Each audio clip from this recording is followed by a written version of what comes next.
right, ladies and gentlemen, welcome back to Carolina Conservatives Preachers with a Punch. And folks, we have again with us, coming live with us once again, Lisa Metzger and Jessica Mullen. They are representing two different organizations, the Mom's Army of Charlotte and also the Protect NC Kids. And we are very thrilled to have them both coming on with us again. We had them in a previous episode, and we just had so much to talk about that we couldn't get it all in. And so we wanted to bring them back again and address some really key issues. Folks, you do not want to miss this. You need to hang on to your seats because there's nothing off limits when it comes to Preachers with a Punch. I'm Dr. Nathan Street. And I'm Pastor Alan Mashburn. The need has never been so great of where we are today. Every time we get up every morning, we just turn the news on, if you do that. Which we recommend you don't, but it just seemingly gets worse and worse. We have inappropriate books in taxpayer-funded libraries that, not just in libraries, but public educational libraries, school libraries, that are just totally inappropriate for ages, smut, we could call it, pornography, inappropriate books, whatever you want to label it. And we have some organizations across the land represented here today and others who are fighting back. And we want to do everything we can to amplify their voice and join with them because we feel the same way. We're sick and tired of our country going to hell in a handbasket. We're sick and tired of the attacks on our children. We're sick and tired of the attacks on the nuclear family. We're sick and tired of attacks on our American value system. I mean, we could go on, but it is a joy to have you back here and to just lengthen the dialogue that we started because we need you, and we hope that you feel the same way about us because we have a common goal here in mind that we have to stand for truth, raise that level of righteousness in our land, and do what's necessary for our next generation, our children. Yeah. Lisa and Jessica, so we want to just kind of start off, if you don't mind, kind of tell us about your home background first, because you both are moms, right? Yes, we are. I'm a large family mom. I have 14 kids. Some of mine are grown, and I also have a married daughter with 3 grandchildren of mine. So yeah, I'm a busy mom, but I find time to be a voice still in the culture because that's important. We can't back down just because we're moms, just because we have other responsibilities. Part of that responsibility is to make sure the next generation is prepared to take on what we're being faced with. So we need to be training up the next generation and also being a voice on their behalf. Amen. Jessica, you're a mom as well, right? I am. I'm a mom to 2 kiddos. My oldest is 17. He just graduated. We homeschooled him all the way through. And then my youngest is 12. She's homeschooled as well. And just like Lisa said, we are so busy, as you can imagine. Being a mom in general is busy. And then when you choose to do homeschooling, it's even busier. And Lisa and I both do frontline ministry. But I would say it's a huge blessing. And I think when you have kids and you realize just what's at stake culturally, like what we've been speaking about on your show, there really isn't a question in my mind of where I should be spending my time. When time is allowed, we're on those front lines and we're speaking out and just getting the message out because this is really a pivotal time in history for our children in this country. That's the truth. And just want to put this out here too, that you both of you, people like both of you, just this week, by the way, what has been labeled by the Southern Poverty Law Center as domestic terrorists, a danger to our society. People like you, moms like you, who are willing to fight for your children. What do you say to being labeled a domestic terrorist by an organization like Southern Poverty Law Center? Well, we are a danger. We're a danger to their agenda, and their agenda is satanic. We should be a danger to them. We need to stand up and be a danger to them. So yes, I'm glad that their agenda is recognizing us as such. We should wear that label with pride and go for it. Go with that flow, stand against it. That should encourage us that when the world comes against us, all the more so we should be standing. Yes, I love that. We are domestic terrorists when it comes to your satanic agenda, you leftist out there. We are after it. We are going to take it down bit by bit. You better believe it, pal. Jessica, some of these issues really rose up when parents started going to school boards and really giving school boards a fit. Now, I know homeschooling is, and we just came back from a homeschool conference in North Carolina, by the way, and was out there giving presentations and talking to lots of great homeschool parents. Wonderful kids, too. So well spoken, so well developed. They could actually have an eye-to-eye conversation with you as an adult. Blew my mind. I was like, yes, some kids who actually have some brains about them. They actually had personalities. Yes, imagine that. It wasn't this sort of thing. So, part of the reason why school boards started getting bombarded was these devilish, satanic, sexual, pornographic books that were being foisted on our children in our public schools and also in our public libraries that you and I paid for. What are some of the things that you have heard from the parents that you work with, and some of the things maybe you've seen, and how would you say to other parents to go about combating books like that and getting them out of the hands of our children and accessible by our children? Well, I would just say, I have friends who have their kids in the public school system, and we've talked a lot about this, and it is really a problem. And if a parent has a child in that system, you're going to have to be absolutely vigilant when it comes to what is being pushed for your child to read, what they're hearing in the classrooms. And what we've seen is there are particular books that are in these school libraries and even in our public libraries. And there is a database that can actually be used. And what you can do is you can put your child's school into the database, if there's like a pull down menu, and then the book that you're concerned about, or maybe your child has been sent home with a book reading list. You want to make sure that these books are A-OK. You can get a synopsis of what those books are, find out if they're in your particular child's library. This is what parents are starting to do. They're showing up at these school board meetings, and you've seen the viral videos time and time again of parents and even children reading excerpts from these books. And the one I saw the other day, the school board actually shut down the microphone of the parent, saying it was inappropriate for the child to be reading it. But if it's inappropriate for the child to be reading it, why is it in the school to begin with? So 100%. these are the kind of things that parents are doing. They're having rallies outside of these schools, all different things that are happening. So I'm hearing that parents are waking up and realizing, you know what? We're not going to hand our kids over to the government so easily so they can be indoctrinated. We do not co-parent with the government. Yes. No, we don't. We're never going to start either. Oh. Jessica, what website do you use to look up those books? Is it? I'd have to get it for you. I'm sorry. Off the top of my head, I don't have it. I had a friend with Moms for Liberty send it to me the other day. The ones we use is GoFollet.com. Yep. Okay. And Paved Education Project. But I'm sure there are good ones out there. But if you had it before you, if you could get that back to us, if it's something that is new that we haven't checked out or know about, we want to get it out there to them. Okay, Yeah. sure will. It's critical. Jessica and Lisa, let's start with you, Lisa. What about these folks who don't have children in public school? Maybe they don't have children at all.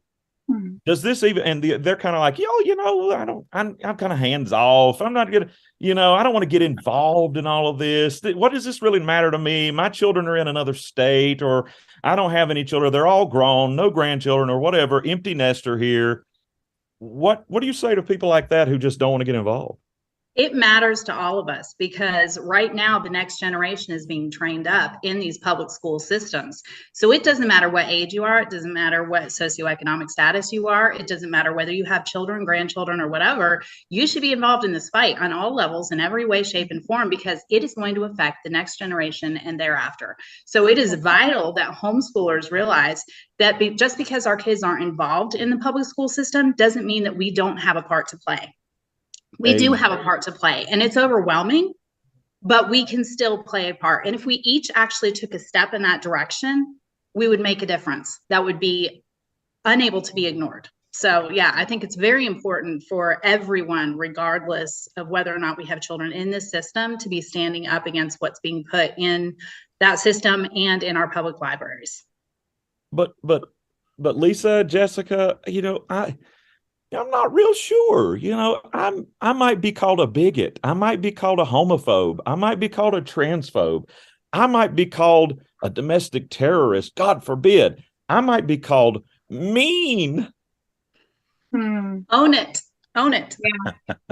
I would just say, hearing you say that, excuse me, hearing you say that, I think a lot of people who watch Lisa and I do this frontline work think that we're so bold and we're this, and maybe they're not. A lot of it is steeped in the fact that, I hate to say this, but they're afraid of sacrificing something. They're afraid of losing something. And, I'm just going to be real. Lisa and I have sacrificed a lot. And there's a lot when you're on the front line. And, she can tell you too, it's not easy. We are not backing down. This is a hill we're willing to die on. We know that we were created and fashioned for this generation, just like everybody else that's here. And in the church, you've heard this analogy so many times, I'm sure. We are not a cruise ship, but a battleship. And when people start realizing that you're going to be persecuted for your faith, and for so many years in America, we haven't felt that. I've done mission work all over the world. And, even working in the underground church in China is persecution. We've never felt that. We're starting to feel that. The heat is rising right now. And so the things that we're asking your audience to get involved with, maybe their job is on the line. Maybe their friendships are on the line. Even family members may say, you know what, I don't really want to be part of your life because you're speaking out against this. Listen, we've got to be willing to lay it on the line. Christ laid it on the line for us. There is no time to waste at this point because children are at stake. And if the enemy snatches our children, what else is left? I mean, really, the most innocent and vulnerable among us. That is, man, that is powerful. And you're exactly right. We must. I'm telling you, look, the audience, our audience knows I was a public school educator for 21 years, an administrator. I was suspended because I dared be an out Christian conservative.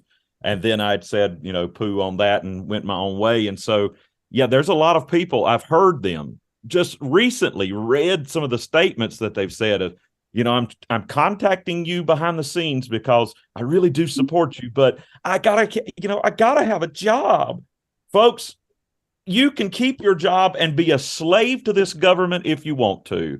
That's what these warrior women are saying right now is, I'm not going to die a slave. I am not going to be beholden to this government. You're not going to put your filthy, grubby hands on our children and get away with it. We will lay down our lives, if so be it, to protect our children and be a voice for the voiceless. That's what Christ called us to do.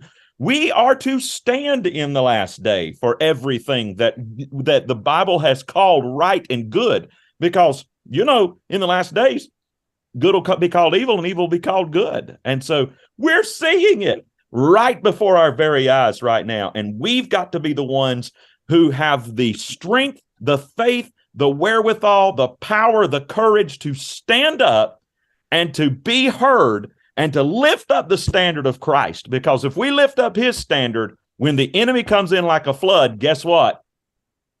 You can't come past that standard. It's going to push back on that standard. Lisa and Jessica, I want to ask you, what was the defining, and let me go back just a little bit, but what was the defining moment in each of your lives that you realized this was no longer something that you could sit by, but you felt so strong as a calling, you had to act, you had to do something? What defined that? What was the breaking point there? Well, for me, I'm very grateful. I was homeschooled as a child. My parents actually involved us in frontline ministry, particularly at abortion centers, reaching out to those moms at those very last moments, offering them hope and help in the name of Jesus. And so I started very young, and that was ingrained in me. And I'm very grateful for that, which is why I have also passed that on to my own children, involving them in that same type of ministry. So for me, being involved in that, it was just kind of a natural progression that when I see evil take a stand, I'm supposed to stand against it and just be strong. So I think that's powerful. And I think that's another reason, to realize we need to be raising up that next generation for Christ, and to not shrink back from the battle. As Revelation says, we need to be standing up, not afraid of what comes against us. So yeah, it was kind of just always there. But each time something comes up, what's built inside of me, what's ingrained inside of me just rises up against that. So yeah. Excellent. Jessica? Well, I didn't have the exact same upbringing as Lisa, very different situation, but I would say there was always a fire in me. I didn't know exactly what it was. I came to know Christ in college, and really started to question abortion and different things that, I thought I really knew about. And then we decided to adopt a baby girl. And that's where Lisa and I met many, many years ago. And I realized this abortion issue is, wow, it is front and center of the most vulnerable of those among us. So for me, it was about 13 years ago when we realized our daughter, who we adopted, was in a place of essentially at risk of being aborted. And her birth mother, chose the most brave thing she could do, which was life. She chose life, and then she placed her into our family through adoption. So for me, that was what began it all. Now, I always had all the characteristics and disposition that God had fashioned me with. I just didn't have people in my life yet showing me how to help uncover that and use it for the kingdom. So I'm very thankful for those that have mentored me through the years. And Lisa and I hope to embolden others to be able to do the same. That's one of the joys that we have, is constantly we have people reaching out to us, and we're just like, you know what, we're just like you. So very, very thankful for this path that the Lord has put me upon. And you're in an area, and both of you are around Charlotte, correct? Correct. Yes. So you're in an area that is not necessarily kind to your stand or your belief system. So yeah, we applaud you for your stand, and thank you for being bold. Mm-hmm. Can you both tell us about Frontline Ministries? I know that is where you are definitely on the front lines, literally fighting abortion and mothers that are going into the abortion clinics. Tell us a little bit about that. Yeah, we partner with a ministry called Love Life, which began out of Charlotte many years ago, kind of went from one ministry to the other where they kind of merged together. But we actually stand right outside of abortion centers here in Charlotte and speak on behalf of those who have no voice, which is what Proverbs tells us to do. So in doing that, we partner with the Pregnancy Center, Monroe Health Crisis Pregnancy Center, that brings out a mobile ultrasound unit. And in the sidewalk counseling, we are able to lead those moms who are willing to go onto the unit with a registered nurse and a sonographer, and they are able to show that mom and introduce that mom to that baby. And through that, we're able to share the gospel of Jesus Christ. We're able to provide that mom with practical resources and hopefully watch her choose life over death right there, moments before that baby is set to be killed. And we are blessed to have walked beside many of those moms. My children have gotten to hold some of those babies that have been saved. And it's just, it really is a blessing. It's been a beautiful thing to watch. That's very interesting. And Jessica, you actually facilitate an adoption process, an adoption program, right? Yeah. So how that all happened was, like I said, we realized after we adopted our daughter, we were already doing frontline ministry at that point, and we started asking a lot of questions about the adoption component. And it was so heartbreaking to find out that there's only 2% of women that choose adoption over death. And we were like, what? I mean, it's so low. And we were just holding this precious life in our arms every day, thinking, how can we help other men and women make this choice instead of, death? And so we searched all over America to try to find a ministry that was doing this. Because as you can imagine, homeschool mom, new baby, I was not looking to start a ministry. And so I couldn't find anything that was Frontlines. I just couldn't believe it. Now, there's a lot of things that deal with pregnancy resource centers having those components, but there was nothing that went to the sidewalks or equipped sidewalk counselors to do this. And so we started Option Adoption. It started in Charlotte and it went nationwide. We just kept getting calls from all over. So we equip pregnancy resource centers if they need it. We equip sidewalk counselors, pretty much anybody, even within the church. We get a lot of people within the church that know of a friend whose daughter may need help. And so the adoption component is near and dear to my heart, because I just realized, my daughter's birth mom could have made a very different decision. So we are so thankful that somebody gave her the message of adoption. Would y'all say that I'm really curious about this because this is the researcher in me, but y'all were there when the women actually come to the clinics. Would you say that by and large, the characteristics of these women, the outward characteristics, race, ethnicity, class, that it tends to go in trend in one direction primarily? What do you see as far as, let me ask it that way. What do you see as far as characteristics of women that come to these clinics? Well, we get a variation, of the women that come out to those clinics, but definitely Planned Parenthood way back at their beginning was targeting the low income Black communities. Exactly. And that is where they place their centers to this day. They place them in low income, traditionally Black neighborhoods, and they are there, as Margaret Sanger, the founder of Planned Parenthood, said, to eliminate the weeds in our society, which she classified as African Americans. So right.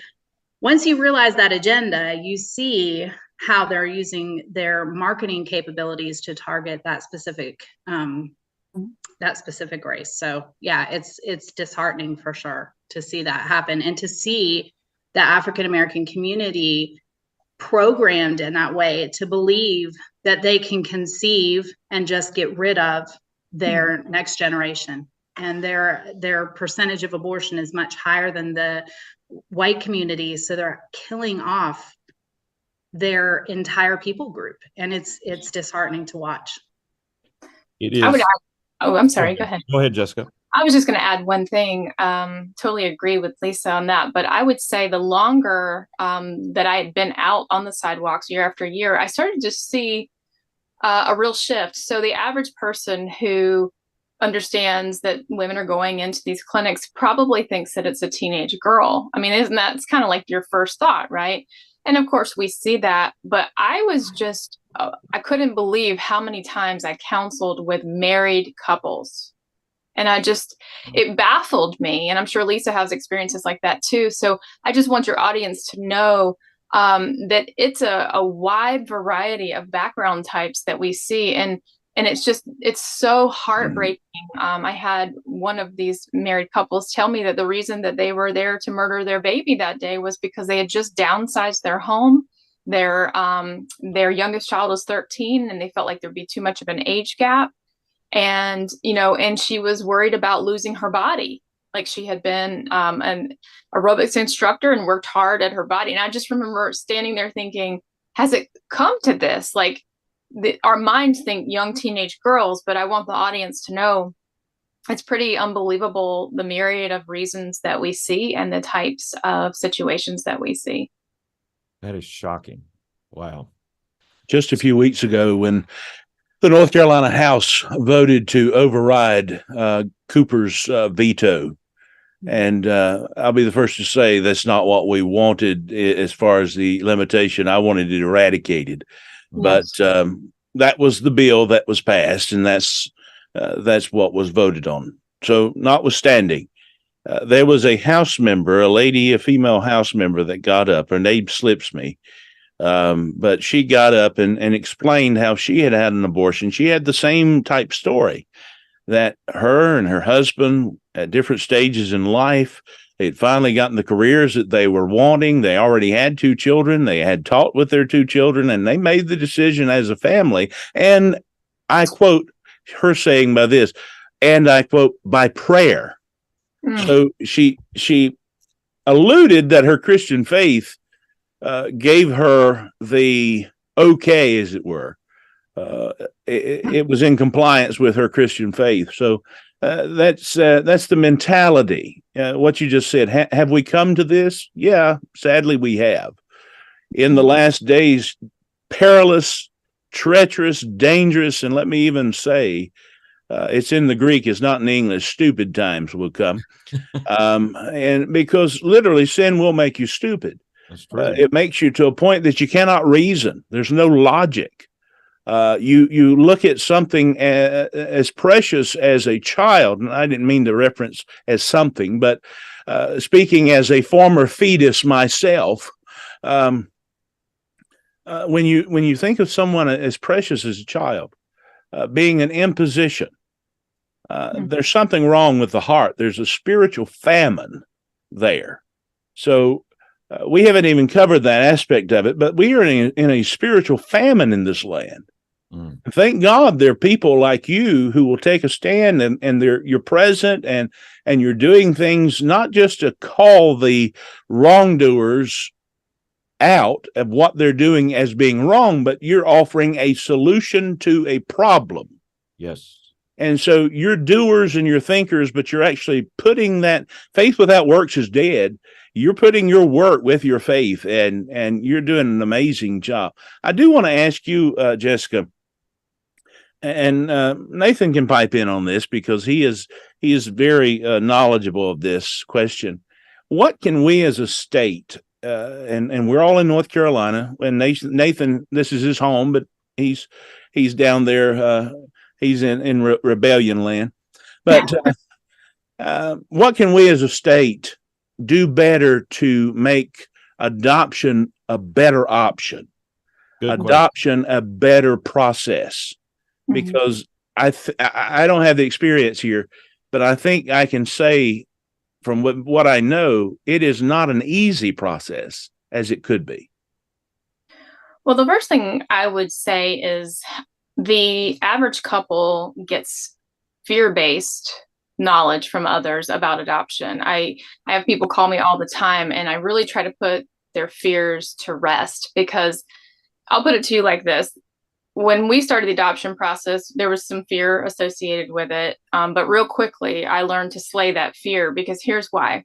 Just like I'm doing frontline ministry work that we've been talking about today, I feel just as strongly when God calls a family to adopt, we should not let money or anything else get in the way, because we're talking about a soul, we're talking about a life, and God is bigger than any price tag that comes with the legal fees and everything else. So I want to just put that out there for anybody that may have their heart pricked to adopt. Secondly, just to answer the question, our state does have some things that are implemented. There's tax credits. And a lot of people don't realize that because they're getting misinformation. But at a federal level, we have tax credits, and at a North Carolina level, we do. And so when we went, we had to pay for the adoption. We actually received a lot of those funds back. And here's the third thing I would say. Our ministry, Option Adoption, is in collaboration with ABBA Fund. And ABBA Fund was started here in Charlotte by some of our friends who adopted 4 children from Russia. And they have a biblical model of lending money. They lend it without any interest, and each individual church can start one of these funds. And it's a pot of money. And essentially, couples can borrow the money as soon as they're done with that, and they get their tax credits back and things. They give the money back to the church, and it just keeps on going, and it keeps on going. So I believe there are things that are implemented already in North Carolina, but I do think the church as a whole, if we're going to say that, these children are going to be vulnerable if they have to enter into the foster care system, then we need to put our money where our mouth is. And we need to start these funds, just like ABBA Fund. There's a few other ones out there. Let's not just allow these children to get scooped up into the foster care system, because I'll tell you what, there's a guy in Texas who's amazing. sometimes I speak at an adoption conference, during the fall of each year. And he was there one year and he wanted to eradicate the foster care system of his state. So you know what he did? He started calling pastors of all these different churches and realized that if the church would do exactly what the scriptures say we should do, which is to step in. See, we don't want these government programs. We don't want the welfare programs. We don't want the foster care program, because we know that these kids are they're very vulnerable in the foster care program. And the average child, if they enter in at an infancy level, they have 8 homes by the time they're 10 or 11 years old. 8 homes. That's not stability. When the church steps in, then what we see is that these children are able to be in 2-parent homes with godly influences to make a foundation for them for the rest of their life. And that was really the call that we felt by God. And when we talked to our daughter's birth mother, that's what she wanted. She said, I want a 2-parent family for my child. And so, we can do this as the church. It's very simple, and the statistics are overwhelming. I don't have them off the top of my head, but with the number of churches just within North Carolina, we could eradicate the foster care system if the church stepped in. So that would be what I would say, just kind of focusing in on that as a church as a whole. And Lisa, you also adopted, from what I read. Yes, we have 3 that are adopted.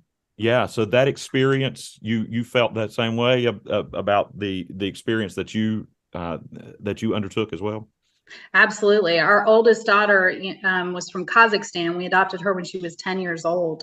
And when we decided to do that, we had a 3 and a 1-year-old biologically at the time, and Mark was just beginning his career. So we were very tight financially. So like Jessica said, don't let money hold you back. We watched God do tremendous miracles and provide the exact amount of money we needed every time there was a payment due to the home study or adoption agency. So don't limit your decision based on what you think God is able or not able to do, because if it is his will, then he will make a way. He will provide a way. So don't let that hold you back. Absolutely. That is so good. That's so good, Pastor. I know we're in fleeting time, but these ladies are an inspiration to me. They've been an inspiration to everyone. And I'm just going full disclosure with the audience, and Pastor knows this, and full disclosure with y'all too. My wife and I both have been in the adoption process for some time, and we have gone through a failed adoption, and that we are still in the adoption process. And so you're right. It is time that we stood up as Christians. It always comes back to this, comes back to the church.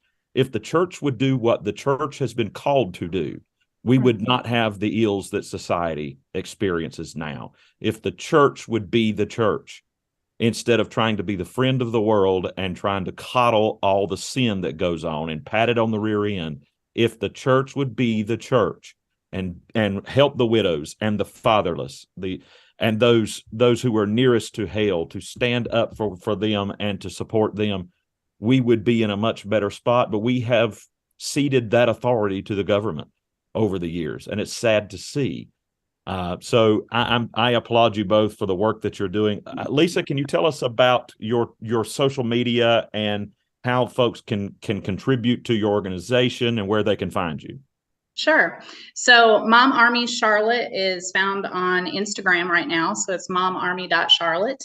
And that's where you can follow our organization. And then Jessica's is at Protect NC Kids. And that is on Instagram. And we are also on Facebook as well on there. And our website, protectnckids.com.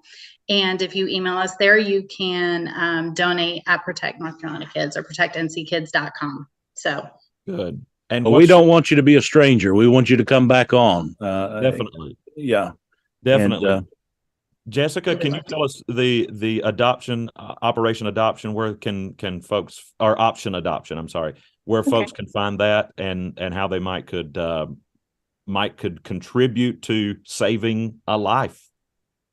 Yes. So we have a website, option-adoption.com. And if they want to contribute, there's a button at the bottom of that page. And a lot of times, that helps families just like yourself that are going through the process. Maybe they just need money to get their home study started. But we want to help them along that process. And we also want to help from the frontline perspective of training sidewalk counselors and getting information in their hands to be able to hand out to those that are abortion determined. So it comes down to this, folks. Where are you? You're going to sit behind your computer screen and be keyboard warriors? Or are you going to complain about everything that's going on? You're just going to go to a sounding board and just in the echo chamber and keep yelling all day long, yell at the sky all day long? Is that what you're going to do? Are you going to get on your knees and are you going to pray, first of all? But then are you going to put action to those prayers and put your money where your mouth is and go out there and support organizations like these organizations? There's plenty here for you to do. Either get your shoes on and go out there and stand in the lines and fight abortion with these women and give them options, or open up your pocketbooks and your checking accounts and let's start changing lives immediately. Let's put some practice to our prayers. We can't keep just, God, it's the story of how the man on the top of a roof one time, and his house was flooded, and he said, "Lord, send me something, come and save me. Well, he sent a boat. The guy said, "No, I'm going to wait for the Lord to save me." Well, then a helicopter came by and the guy said, "No, I'm going to wait for the Lord to save me." And the water kept getting up and totally killed him. It drowned him. And then when he went in front of God and said, "God, why didn't you save me? I relied on you to save me." God said, "I sent you a boat and a helicopter, dummy, and you didn't take either one." So it comes down to this, y'all, that if we're going to keep sitting, keep praying, God's saying, "Yes, I'm going to help you." You're the one's got to go out and take the step to do it. Then if we just keep on praying for that boat, there's nothing going to happen. We're going to end up dead. We've got to go and we've got to support people like Lisa and like Jessica here and help them with their organizations, and let's make a difference. Pastor, I just applaud these women. I'm so glad to have met them. I do too. It's an honor to have you on. People ask us, specifically, people close to me ask me, why in the world would you want to do what you're doing? Why not? Because I have children and I have to fight for them and I have to fight for others, and there is nowhere else to go. And to whom much is given, much is required. I mean, there's just so many principles there. So we applaud you. Thank you for doing it. And we know that there has to be a strong supportive system behind you in your family. So we applaud that as well, because without a good, strong support system from your husbands, your children, yes, it just would not work. And I know you may be on the front line, but I'm sure you work in sync and work together. And that's amazing. Thank you for doing the Lord's work. Thank you for standing. Thank you for being who you are. We need more of you every day. Every day. Folks, thanks for joining us here on Carolina Conservatives Preachers with a Punch. I think the topic of the day is fight. Continue to fight. Support these people. Let's get out there and let's make it happen right now. The Lord is calling us right now to do his work. Are you going to answer the call, or are you going to sit on your rear end and do nothing? It's your choice. But I want to stand before the Lord and him say, "Well done, thou good and faithful servant." That's what I'm looking for. I hope you are too. God bless you. Join us again very soon for Carolina Conservatives Preachers with a Punch. God bless you.